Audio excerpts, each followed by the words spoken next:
Olá, bem-vindos a mais uma conversa com o especialista. Estamos hoje aqui com o Clóvis Pereira, que é preparador físico, formado pela Universidade de São Paulo. Ele tem Health Fitness pela Roberts University em Oklahoma, fundador da Fit and Health, que é a primeira equipe de educadores físicos no Brasil especializadas em cirurgias bariátricas, né?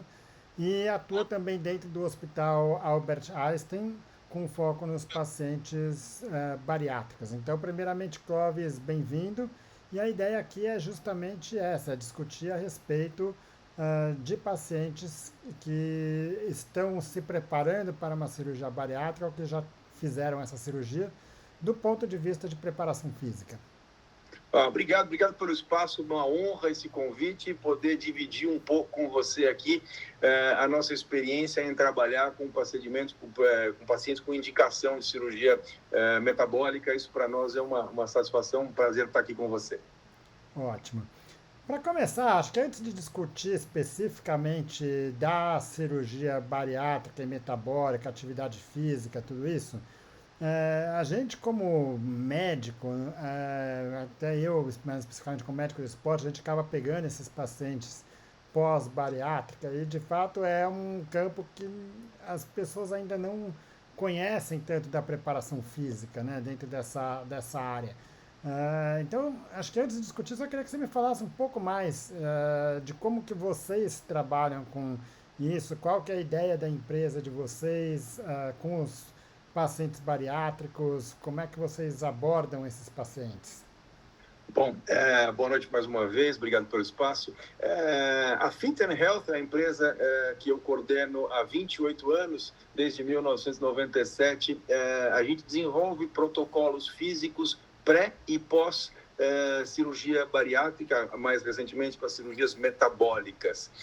O nosso trabalho consiste em um atendimento no hospital do paciente nessa circunstância para orientação da evolução do peso dele durante o processo. Muitos pacientes chegam com conceitos de perder peso é quanto mais melhor, quanto mais rápido melhor, e nada disso é verdade. Muitos pacientes chegam achando que perderam a luta contra a obesidade, por isso vão fazer uma cirurgia. Então, isso determina agora a responsabilidade da evolução para a cirurgia e eu não preciso fazer mais nada. Então, a explicação, o conceito de que a atividade física será presente, será necessária na vida toda pós-operado e ela precisa ser muito bem orientada, porque os resultados da cirurgia dependem deste envolvimento do paciente. Então, o nosso trabalho começa no consultório, com esse esclarecimento ao paciente de todo o processo que ele será submetido. E depois disso, fora do hospital, a gente acompanha os pacientes na própria residência. Os pacientes nessa circunstância não precisam ir a uma academia, eles podem ser atendidos naquelas academias residenciais de condomínio ou dentro da própria casa, porque os protocolos são simples, não demandam muitos equipamentos, mas são extremamente eficientes e importantes. Então, eu dirijo uma equipe hoje que tem 12 educadores físicos e nós atendemos esses pacientes nas suas residências e até possível, após a pandemia, nós desenvolvemos formas de atender o paciente de forma online. É óbvio que essa é a última opção, mas quando não há condição de atender esse paciente de forma presencial, até a possibilidade de atendê-lo online existe. Então, resumidamente, esta é a nossa abordagem, essa é a nossa função dentro de uma equipe multidisciplinar, multifacetária, que deve dar suporte a esse paciente. Ótimo. Bom, então agora partindo especificamente para o treinamento físico, né, de pacientes bariátricos, ah, isso é um processo que começa já antes da cirurgia, né? Então, Sem dúvida.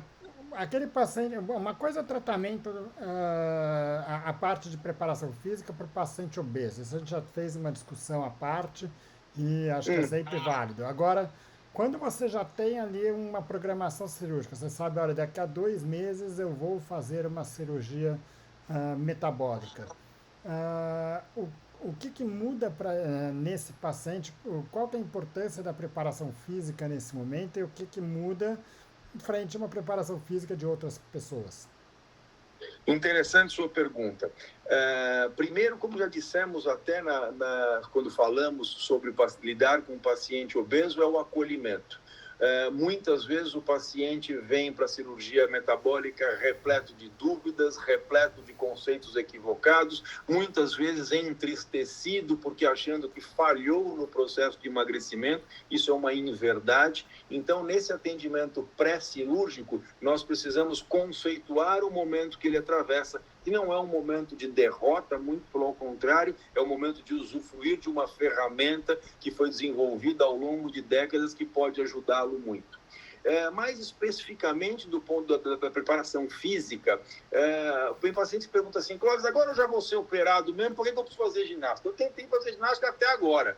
Daqui para frente eu não vou fazer ginástica porque eu já vou ser operado mesmo. Isso é um grande equívoco, porque, primeiro, o paciente não deve ser operado no máximo do seu peso, porque isso aumenta o risco cirúrgico, aumenta a dificuldade da cirurgia, porque a pressão intraabdominal muito elevada dificulta o acesso do cirurgião, dificulta a visibilidade do cirurgião. Depois, um paciente no máximo do seu peso tem dificuldades respiratórias. Quando você põe o paciente deitado, ele tem dificuldade de respirar. Intubar esse paciente é mais difícil. Então, um paciente que vem perdendo peso, ainda que de forma lenta, mas vem se dedicando ao fortalecimento da musculatura diafragmática que o ajuda a respirar. Um paciente que vem entendendo o protocolo no pré-operatório, será mais fácil de conduzi-lo no pós-operatório. Então, na verdade, esse momento pré-cirúrgico, eu preciso diminuir o peso do paciente, porque eu não quero operá-lo no máximo peso, diminuir a pressão intraabdominal, eu preciso aumentar a capacidade respiratória e, principalmente, aumentar a adesão do paciente, da responsabilidade do paciente neste grande processo que virá pela frente, que simplesmente se inicia com a cirurgia, mas vai durar muitos anos pós-cirúrgico. Então, a adesão e o entendimento a gente ajuda nessas aulas de atividade física que podem ser feitas a domicílio. Ótimo. Bom, a gente já discutiu isso um pouco quando falou sobre obesidade, né? Mas quando se fala em cirurgia bariátrica metabólica, a gente tem que pensar numa mudança de estilo de vida, né? Não é um processo que você vai fazer a cirurgia e daqui a 4 meses você recuperou e vai voltar a ter a sua vida anterior, né? Então, ela é parte de um processo de mudanças e muitas vezes as pessoas, os cirurgiões bem qualificados e bem intencionados vão até deixar de operar muitos pacientes porque sentem que ela não está psicologicamente ou até em termos de estilo de vida preparado para mudanças que estão por vir aí, né? Sem dúvida. E essa mudança, assim, vai começar já quase que de imediato, né? Então, a cirurgia metabólica, ela leva a uma perda de peso muito grande, né? O objetivo é sempre a perda de massa gorda, a perda de gordura, mas é inevitável que haja também uma perda de massa muscular, de massa magra, né? Qual que é a importância da atividade física pensando em preservar a massa magra do paciente? A sua pergunta é absolutamente adequada e fazer o paciente entender as suas necessidades e essas razões é muito importante. Eu sou sempre adepto de gastar tempo explicando ao paciente o porquê das coisas, porque a gente aumenta a nossa chance de sucesso. Todo paciente que é obeso, todo paciente que sofreu com obesidade, quando a gente via aquelas propagandas nas revistas das dietas e dos métodos mágicos de emagrecimento, sempre foi associado peso e prazo, peso e prazo. Perca 2 quilos num dia, perca 5 quilos num final de semana, perca 10 quilos até o próximo carnaval. Isso, na verdade, é uma grande bobagem por 2 aspectos. Primeiro, porque nada que você fizer temporariamente terá efeito de longo prazo. Então, você vai perder peso até o carnaval e depois do carnaval você vai voltar aos seus hábitos antigos e vai voltar a ganhar peso. E a segunda razão, e talvez mais importante, é que quando você faz algo para perder peso rápido, inevitavelmente você vai perder massa magra. de qualquer que seja o método. Você pode perder peso rápido porque você ficou doente, você pode perder peso rápido porque você fez uma dieta maluca, você pode perder peso rápido porque você fez exercícios enlouquecidamente, ou você pode perder peso rápido porque acabou de fazer uma cirurgia bariátrica ou metabólica. E em qualquer desses casos, a perda de peso severa, aquela perda de peso que você sobe todo dia na balança e o peso está menor, ela é baseada em perda de líquido e massa magra. E é isso que nós não queremos. Nós queremos proteger a massa magra. Parte da função do educador físico pós-cirurgia bariátrica é qualificar a perda de peso. E muitas vezes isso significa lentificar a perda de peso. Porque quando você protege a massa magra, você lentifica o processo de perda. E eu explico isso aos pacientes, eles arregalam os olhos nessa hora, como se eu estivesse correndo contra a vontade deles, mas, na verdade, a proteção da massa magra tem alguns aspectos muito importantes. O primeiro deles é porque nós somos um empilhado de 206 ossos que se relacionam, mas não devem se tocar ou se desorganizar. O que eu estou querendo dizer com isso é que quem sustenta essas relações ósseas majoritariamente são nossos músculos. E quando esses músculos perdem tônus ou você perde efetivamente a musculatura, há uma desorganização desse esqueleto, dessa relação óssea. E é por isso, João, sabe que tem uma coisa curiosa? No início dos anos 2000, eu passei a notar, cuidando de muitos pacientes pós-operados, que o paciente falava para mim assim: Clóvis, meus indicadores clínicos melhoraram, minha pressão baixou, minha resistência insulínica desapareceu, minha glicemia está mais organizada, minha esteatose hepática desapareceu. Mas tem uma coisa que piorou, rapaz. Agora eu estou sentindo muita dor no corpo. Meu pescoço, quando eu viro, dói aqui, eu levanto esse ombro, dói, a minha lombar não está boa. E ele fala: curioso, quando eu era gordo eu não sentia tanta dor e agora eu estou magrinho e sinto mais dor. E eu explico a eles que o que aconteceu foi que esse esqueleto desabou. Ele se desorganizou pela perda de peso rápido, pela perda de tônus muscular, pela perda de estabilidade articular, e isso está causando dor. Então, nós precisamos de um fortalecimento estratégico, reconstruir a massa muscular que foi equivocadamente perdida. E é por isso que controlar a perda de peso, concentrando na perda de gordura, é muito importante. E para isso, quanto antes iniciarmos a atividade física pós-operatória, maior a nossa chance de sucesso. Então, ou seja, só tornando em poucas palavras, não é a perda de peso que nos interessa. Como você bem disse, é a perda de gordura, não é a perda de peso a qualquer custo. Ótimo. Bom, eu como ortopedista posso dizer que isso que você falou, agradeço. de fato, se encaixa muito, porque a gente recebe muitas vezes, eu tenho um cirurgião bariátrico que eu já tive uma certa parceria aí de pacientes que me encaminhei já pacientes do mesmo jeito, né? E é curioso que muitas vezes as pessoas vêm com aquela ideia: não, vou fazer a cirurgia e minhas dores vão melhorar, né? E, embora isso seja verdade para a maioria das pessoas, não é para todos, né? Claro, claro. Eu diria que aí tem dois fatores fundamentais que interferem nisso. Um é o que você falou, quer dizer, perde massa magra, e não só perde massa magra, mas também a questão de mobilidade, questão de estabilidade, outros aspectos que a musculatura está envolvida. E obviamente que tem um outro aspecto, que a pessoa perde massa gorda, melhora a diabetes, melhora a pressão, se sente melhor e quer ficar mais ativa. E aí sobrecarrega as articulações. Então, a preparação e aí culpa física... a corrida, né? Fala, machuquei porque eu corri muito, e a culpada é a corrida, né? Exato, mas a preparação física ela vai ajudar tanto para melhorar... Quando a gente fala em objetivo final é perder peso, não, o objetivo final é se sentir melhor, é se sentir bem. Sem né? dúvida, sem dúvida. E aí o exercício vai se encaixar não só para perda de peso, para qualidade de saúde, mas também para que a pessoa fique mais ativa, mais uma melhor qualidade de vida, né? Sem dúvida alguma. Esse conceito que você citou aí, ele é importantíssimo. O objetivo de qualquer tratamento médico, não só a cirurgia bariátrica ou metabólica, mas de qualquer intervenção, não é deixar o indivíduo mais magro, é deixar ele mais saudável, ele mais apto, ele viver mais pleno. E nós sabemos que um indivíduo esquálido, né, um indivíduo sem massa magra, ele não tem disposição, um indivíduo sem músculos não tem condição de realizar exercícios. Então, até podemos citar, antigamente, quando fazíamos cirurgias bariátricas extremamente lesivas, as antigas cirurgias restritivas, malabsortivas, elas tiravam o indivíduo de um quadro de obesidade severa e levavam a um quadro de esqualidez.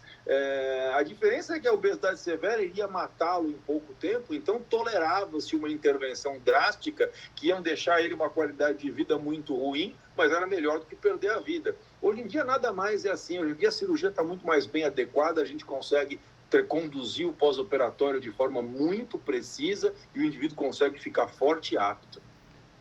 Legal. Bom, a maior perda de peso após uma cirurgia bariátrica é o período inicial pós-operatório, né? Então, tanto a perda de gordura como a perda de musculatura, né? Então, isso mostra o quê? Que a importância de você começar a atividade física o mais precoce possível após a cirurgia, obviamente que desde que isso seja liberado pelo cirurgião, né? Mas, como regra geral, quando é que se pode iniciar o treinamento físico após uma cirurgia bariátrica e como é que é feito esse retorno para as atividades depois da cirurgia? Como dissemos anteriormente, o paciente que tem acesso a uma orientação pré-cirúrgica, no pós-cirúrgico fica muito mais fácil, porque na verdade é uma continuidade daquilo que já foi exposto a ele já entende perfeitamente o processo, ele está bem engajado no processo, e isso facilita muito o nosso trabalho e melhora os resultados. Entretanto, nem sempre isso é possível. Muitas vezes eu conheço o paciente, ele já foi operado, e aí não há o que fazer, nós vamos iniciar o processo dali para frente.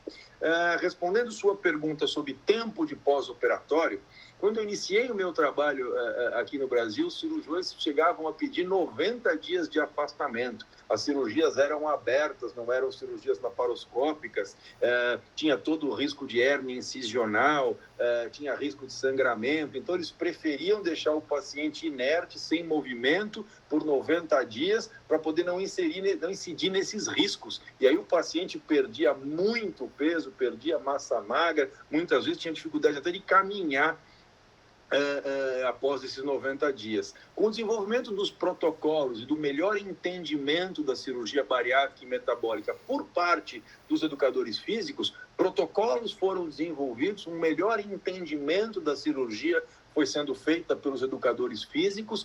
Hoje em dia a cirurgia é laparoscópica. O que é isso? Ela é feita por câmeras, por acesso, por incisões muito menores, então existe um trauma muito menor na parede abdominal, o que nos permite iniciar a atividade física de forma muito precoce. Mas respondendo à pergunta sobre prazo, na verdade o paciente volta a caminhar com 12 horas de cirurgia. Eu sugiro que ele caminhe pelo hospital, poucos passos, de forma lenta, porque isso ajuda na revascularização, isso ajuda a drenar o inchaço, o paciente fica um pouquinho inchado por conta do soro, da hidratação que é feita. Então eu recomendo que o paciente comece a caminhar logo no dia seguinte da cirurgia. Isso, de certa forma, já é alguma atividade física. Mas a atividade física orientada propriamente, a gente inicia com 20 dias de pós-operado. Até lá a gente acompanha o paciente nas suas caminhadas, nos exercícios de alongamento e tal, porque eu não quero um paciente acamado, mas com um pouco mais de intensidade, com um pouco mais de liberdade a partir da terceira semana de pós-operado. E aí, é aquilo que eu te falei, a gente trabalha para conter essa perda acelerada de peso que acontece logo no início, às custas de perda de muita massa magra. Ótimo. Bom, a distribuição da gordura corporal, ela não é uniforme ao longo do corpo. Então, tem áreas onde a gordura é mais acumulada, inclusive isso é diferente entre homem e mulher, com o homem acumulando mais gordura na região abdominal, como regra geral, obviamente, né? E a mulher acumulando mais peso na cintura, no quadril e membros inferiores, né? Quando faz uma cirurgia, essa perda de peso leva a uma mudança no eixo corporal, né? Não é só o Sem dúvida. emagrecimento, mas principalmente no homem, quer dizer, aquele peso que estava muito para frente da coluna, o centro de forças era muito para frente do eixo de coluna, ele vai mudar, né? Como é que você vê essa mudança dentro da preparação física? Na verdade, lidar com homens e mulheres, em linhas gerais, é bastante diferente, né? O homem, como você bem descreveu, tem uma obesidade androide, como a gente chama, né? O homem engorda como maçã, engorda no centro. Quase que invariavelmente, o homem adoece mais quando engorda, adoece mais rápido do que as mulheres. As mulheres, uma gordura ginecoide, né? Não como maçã, mas como em pera, uma gordura muito mais subcutânea. A mulher tolera o ganho de peso com uma piora de saúde menor, né? Isso em linhas gerais não é uma regra. Então, normalmente, quando lidamos com mulheres obesas, lidamos com pessoas menos doentes. O acometimento cardiorrespiratório no homem, ele normalmente é mais comum do que na mulher, o que nos leva a uma evolução mais cuidadosa. E sobre o fortalecimento pós-cirúrgico precisa ser um fortalecimento estratégico, porque caso contrário, você pode causar um desequilíbrio músculo-esquelético no paciente e gerar lesão. Então, eu costumo explicar para os professores que o fortalecimento pós-operatório precisa ser do centro para as extremidades.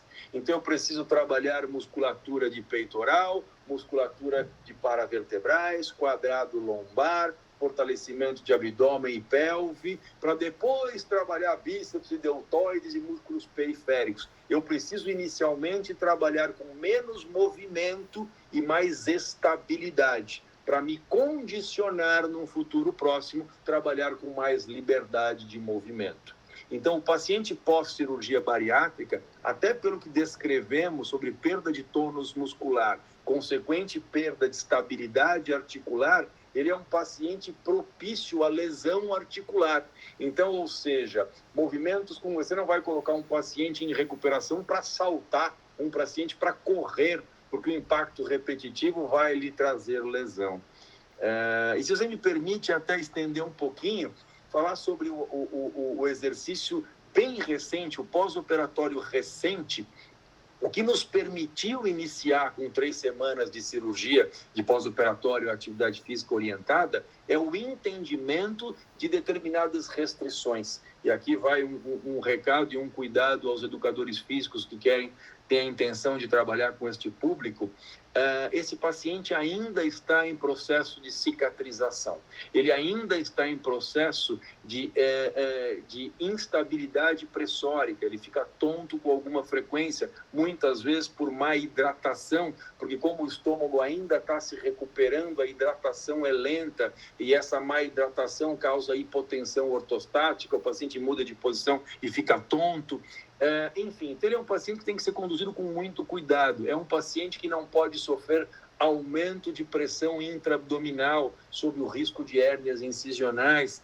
É um paciente que não pode ter o abdômen pressionado contra o tórax. Então, leg press nem se fala. Leg press é o ícone de pressionar o abdômen sobre o diafragma, né? Isso não é uma coisa boa.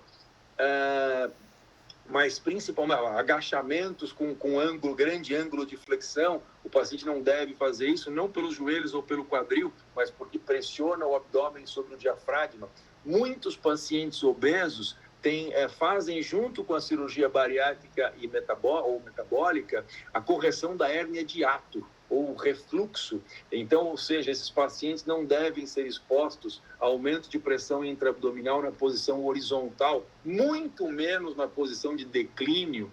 Então, ou seja, existem algumas regras que são técnicas, que são próprias, peculiares ao paciente pós-operado de cirurgia metabólica. A mudança do formato do estômago propicia a um aumento de pressão no hiato, e isso precisa ser compreendido pelo educador físico, porque torna inadequado determinados exercícios. Então, ou seja, é um fortalecimento estratégico e um protocolo bem montado para que a gente possa antecipar a intervenção com esse paciente. Ótimo. Bom, você mostrou muito bem aqui a importância nesse primeiro momento de ter alguém que de fato entenda da cirurgia, né? Ah, sem dúvida, Acho que sem isso dúvida. é fundamental. Agora, quando que essa pessoa, ela, vamos dizer, ela pode estar tranquila de ir para uma academia, para um lugar onde talvez ela não vai ter uma pessoa que entenda tão bem da cirurgia bariátrica, ou quando que ela vai poder ter um protocolo, talvez dentro das limitações físicas dela, mas que não vai ter mais que ter esse tipo de cuidado pensando na cirurgia, né? A gente chama esse período do pós-operatório recente, né? Na verdade, este indivíduo ele vai sempre precisar de alguém que conheça a cirurgia, não tecnicamente por conta desses aspectos que eu há pouco expliquei, mas na verdade pelo perfil psicológico, pela forma de interagir com o exercício, enfim, essa cirurgia ela muda a vida de um indivíduo por muito tempo. Ele é um indivíduo diferente que precisa ser muito bem compreendido. Mas, para responder a sua pergunta com mais precisão, eu diria que o risco pós-operatório, ele se instala nos primeiros 90 dias. Após 90 dias, tendo sucesso em toda a cicatrização, não havendo hérnia incisional, não havendo refluxo gastroesofágico, não havendo nada disso, o paciente se aproxima da normalidade para ser conduzido em uma academia. Mas é preciso lembrar de um fortalecimento estratégico, porque esse paciente está fragilizado do ponto de vista articular, então ele não deve ser exposto a gestos com velocidade, a gestos de grande amplitude, porque ele vai se machucar. Então é um paciente que precisa ser conduzido com calma, muitas vezes contido o ímpeto dele, da felicidade de ter perdido peso e querer se lançar aos exercícios de forma maluca, ele precisa ser contido e muito bem orientado para não se machucar, para que esse ímpeto não vire decepção. Ótimo. Qual a importância do treinamento aeróbico no paciente pós-bariátrico? O treinamento aeróbio, João, ele é importante para qualquer pessoa, não só para o paciente bariátrico, mas para qualquer pessoa. É claro que ele precisa ser bem dimensionado ao paciente pós-operado, porque nós incorremos no risco, nós corremos o risco de ter um paciente com subpeso. Então, como o exercício aeróbio ele tem um forte potencial de perda de peso, e ele é um exercício fácil de ser realizado, do ponto de vista técnico, muitos pacientes pós-operados, eles adotam a corrida, o ciclismo, como forma de, como nosso novo esporte. E muitas vezes acabam incorrendo em subpeso. Então, o exercício aeróbio ele é muito importante para a melhora cardiorrespiratória, ele é muito importante para a saúde vascular, ele deve ser utilizado para manutenção do peso de longo prazo. Entretanto, repito, ele precisa ser bem orientado para que exageros não sejam assumidos e o paciente caia no subpeso. E a outra coisa é que os exercícios aeróbios precisam ser associados a exercícios de força, de fortalecimento, para proteção da articulação, para que eles possam ser levados por longo tempo. Senão o paciente se machuca. Mas os aeróbios precisam fazer parte do protocolo, sem dúvida.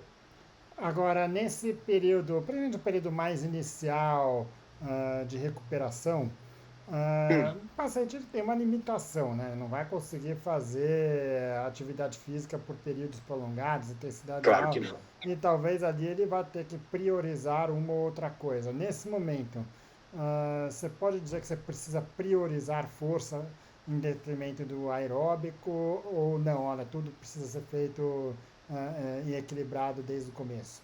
Depende do paciente. Depende, a resposta para isso é depende. Porque é o seguinte, imaginamos um cenário onde eu faço uma bioimpedância, uma avaliação de composição corporal pré-cirúrgica em um paciente, e ele tem um homem de 40 anos de idade, e ele tem ótima massa magra, é um cara forte, está acima do peso, mas ele é forte, tem um histórico articular, um histórico de coluna e quadril muito bom. Então, nesse pós-operatório, eu posso fazer exercícios mais dinâmicos, mais aeróbios, porque eu posso conduzir a perda de peso de forma um pouco mais rápida, porque eu tenho bastante massa magra de reserva. Então, eu posso orientar uma atividade aeróbia mais presente na rotina física dele. Por outro lado, eu posso pegar uma moça que já veio para mim com baixa massa magra, já veio para mim com dificuldade articular. Essa moça eu preciso proteger a massa magra a qualquer custo. E aí, obviamente, eu diminuo um pouquinho a incidência do aeróbio no treinamento e priorizo o treinamento de força. E isso também é avaliado após 30 dias. Porque existem pacientes que nos primeiros 30 dias de pós-operatório perdem muito peso. E aí, obviamente, eu preciso readequar o treinamento para um treinamento mais de força, preciso readequar a nutrição, até a hidratação do paciente eu faço com Gatorade, que tem um pouquinho de açúcar, mais eletrólito, para ele ter mais força durante o treinamento. Por outro lado, se o peso está resistindo um pouco a cair, eu vejo que a massa magra está bem preservada, aí eu posso incluir um pouco mais de aeróbios. Então, não existe receita para isso, mas sim uma observação de cada tipo de paciente. Muito bom. Bom, a atividade aeróbica é também muitas vezes chamada como atividade de cardio, né? Sim, cardio, assim. Pelo efeito que ele tem sobre a parte cardiológica e pulmonar, né? Claro. Por outro lado, muitos pacientes muito obesos têm um sistema cardiovascular também doente, né? Sem dúvida. Obviamente que para fazer uma atividade, especialmente nesses pacientes, todas as pessoas, mas especialmente nos pacientes obesos e que estão passando por esse processo, ter a avaliação médica completa com a liberação é importante para fazer essas atividades, né? Mas como é que você vê o exercício como uma forma, inclusive, porque a gente quer não só melhorar a massa, mas a gente quer melhorar a musculatura, a gente quer melhorar o coração da pessoa, né? Claro. Qual que é o papel da atividade física no sistema cardiovascular? Você vê de fato uma influência do exercício nesse tipo de perfil, até porque ter uma melhora cardiovascular vai dar condições para que a pessoa se sinta bem para fazer outras coisas, né? Sem dúvida, João. A gente precisa entender que a obesidade é um quadro multifatorial. Sendo um quadro multifatorial, se torna um quadro multidisciplinar. E aí nós não podemos ser onipotentes e achar que a gente vai entender de todas as coisas, e é por isso que uma abordagem multidisciplinar ela é importantíssima. Os pacientes obesos com indicação cirúrgica, ele inequivocamente vem para nós com várias patologias associadas. Muitos deles com problema vascular, muitos deles com problema ortopédico, com muita frequência, como você bem citou, com problemas cardiorrespiratórios. E nesse momento eu preciso sentar com o colega, com o cardiologista, entender a patologia associada, ouvi-lo, respeitar as indicações impostas pelo médico, não só o cardiologista, mas também o ortopedista, o endocrinologista, o vascular, e é por isso que abordar o paciente obeso, e aquele acolhimento que dissemos tanto, ele passa muito pela comunicação interdisciplinar. Então, eu não tenho, como educador físico, condição de avaliar os limites cardiológicos de um paciente ou o histórico cardiológico dele para poder adequar o treinamento físico. Então, eu preciso conversar com o cardiologista, entender a condição atual, e aí os exercícios, a escolha dos exercícios pode ficar por minha conta, obviamente, mas essa parceria e essa aproximação, ela é fundamental para o sucesso do caso. Então, eu acho que nós aqui no Brasil precisamos nos aproximar. Conversas como essa são extremamente benéficas e bem-vindas para que a gente possa conhecer o paciente, entendê-lo e aí sim criar um protocolo apto e seguro para a evolução dele. Então, o exercício precisa, sem dúvida, ter essa abordagem multidisciplinar, que é o que estamos fazendo aqui, conversando com o educador físico, com o médico como você. Ótimo. Bom, e para complementar isso, né, do mesmo jeito que na cirurgia bariátrica metabólica teve uma evolução muito grande, não só da técnica cirúrgica, mas até de entender esse processo de recuperação, atualmente uma pessoa que tem um infarto cardíaco, ele vai para a atividade física quase que de imediato, né? Sem dúvida. E isso ajuda na recuperação funcional desse paciente. Então, Claro. tem as comorbidades todas, mas o exercício precisa ser adequado para elas, mas precisa ser feito, né?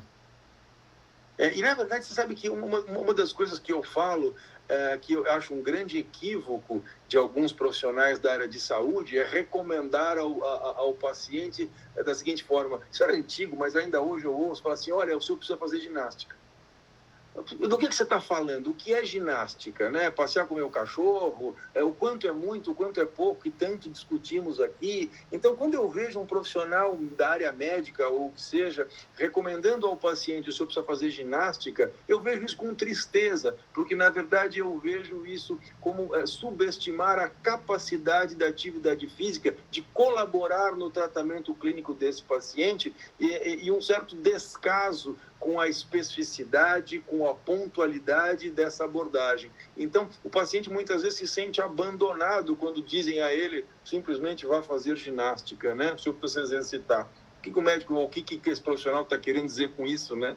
Então, eu acho que a gente precisa realmente ter mais conversas como essa para entendermos melhor o papel e a possibilidade da prática física ajudar nesse tratamento. Ótimo. Na medicina esportiva, a gente costuma referir a isso, quer dizer, aquela coisa, quando a gente prescreve uma medicação, o cardiologista vai passar um medicamento. Então, ele vai falar, olha, você vai usar primeiro na boca, por veia, intramuscular, aí vai falar o nome da medicação, a dose da medicação, quantos dias ele vai tomar, com que frequência que ele vai tomar, e ainda se aprofundar vai falar quais são os possíveis efeitos colaterais daquela medicação, o que, que ele tem que ficar de alerta, né? E aí você fala, bom, vai fazer atividade física. Agora, Vai fazer atividade física. a Como se o ideia é que paciente soubesse, né? a prescrição, a gente fala que deve ser muito parecida, né? Então você tem que falar qual a atividade, qual a dose, qual a intensidade, o que, que você espera, quais são os sinais de alerta para alguma coisa diferente. É muito parecido com prescrever um Ou medicamento. então procure alguém que possa lhe orientar com esse aspecto, peça para esse alguém falar comigo. Na verdade, eu sinto muito falta disso, viu, João? Dos profissionais médicos falarem assim, olha, peça ao seu educador físico que converse comigo. Porque, na verdade, isso é uma crítica à nossa classe, nós não deveríamos usar o paciente como um telefone sem fio, mandar recado pelo paciente. Porque, na verdade, é como você como ortopedista, perguntar para o paciente, olha, o que você tem feito de ginástica? Qual é a condição que ele tem de explicar no detalhe o que ele tem feito? É mais fácil pedir, olha, peça para o seu educador físico entrar em contato comigo, para eu conversar com ele, ver o que é melhor para você, para juntos afinarmos essa orientação. Né? Isso evoluiria muito o suporte ao paciente, certamente melhoraria os nossos resultados. Sem dúvidas. Bom, falamos aqui da parte de força, falamos da parte de exercícios aeróbicos, mas tem algumas outras valências que a preparação física vai ajudar também, da parte cardiovascular, que a gente falou no aeróbico, né? E que também vão ser fundamentais para melhorar a segurança e a qualidade de vida desses pacientes, especialmente mobilidade, né, articular. Então é muito comum o paciente obeso, até pelo excesso de massa gorda, de não ter uma amplitude articular tão boa, e obviamente que isso vai ser levado para o pós-operatório, e também a parte de equilíbrio, né? Então, muitas vezes ele não tem um controle neuromuscular tão bom e é comum problemas de equilíbrio. Como é que você vê isso no paciente bariátrico? Como você bem disse, né, a perda de peso ela é uma mudança dinâmica do corpo, muda o centro de massa, muda todo o equilíbrio dinâmico do paciente, ele se reencontra uma nova pessoa. E isso que você disse sobre propriocepção, né, a percepção do próprio corpo, precisa ser fortemente estimulada. A recuperação da amplitude articular precisa ser reconhecida, porque muitas vezes o paciente está distante dessa realidade há tanto tempo que ele não mais reconhece como amarrar o tênis, né? Como vestir a própria roupa. Então, essa recuperação e reapresentação desses gestos precisa ser cuidadosamente feita, inclusive para que ele possa se desenvolver. Muitas vezes você vê o paciente pós-operado de cirurgia bariátrica e metabólica iniciando um treinamento de corrida, mas na verdade ele não sabe pisar, ele perdeu estabilidade, os joelhos estão em X, ou o quadril perdeu estabilidade. Então esse trabalho proprioceptivo, como eu disse a você anteriormente, o trabalho de estabilização, ele tem que ser prévio à apresentação a essas atividades mais dinâmicas. E é por isso que a gente volta a falar em fortalecimento estratégico, sem pular etapas, porque senão isso culmina com lesão. Você disse sobre o abdômen masculino que traciona a coluna lombar e causa dor, isso vai ser muito modificado com emagrecimento, né? Então, isso tudo precisa ser reorganizado e, para isso, a gente desenvolve protocolos de fortalecimento estratégico e reentendimento proprioceptivo. Isso é bastante bonito de ser feito, porque o paciente efetivamente se reencontra num novo corpo. Isso é bem bacana. Ótimo. Clóvis, acho que deu para entender bem aí o processo pós-operatório, bariátrico e a importância da atividade física, não só para tratar sintomas, mas para melhorar a qualidade de vida desses pacientes, mas também para tratar sintomas, né? Claro. Queria te agradecer mais uma vez a sua disponibilidade e contar com você aqui em outras discussões como essa aqui. Imagina, olha, é um grande prazer para mim poder estar aqui com você, é um grande prazer para mim representar a atividade física, talvez a caçula das especialidades de saúde que vem adentrar a este ambiente de tratamento do paciente. Então, eu fico bastante orgulhoso e bastante grato por poder estar aqui e trocar essas informações com você. É uma honra para mim e fico totalmente à disposição aí para conversas futuras. Obrigado mais uma vez, Clóvis. Um forte abraço. Vamos em frente.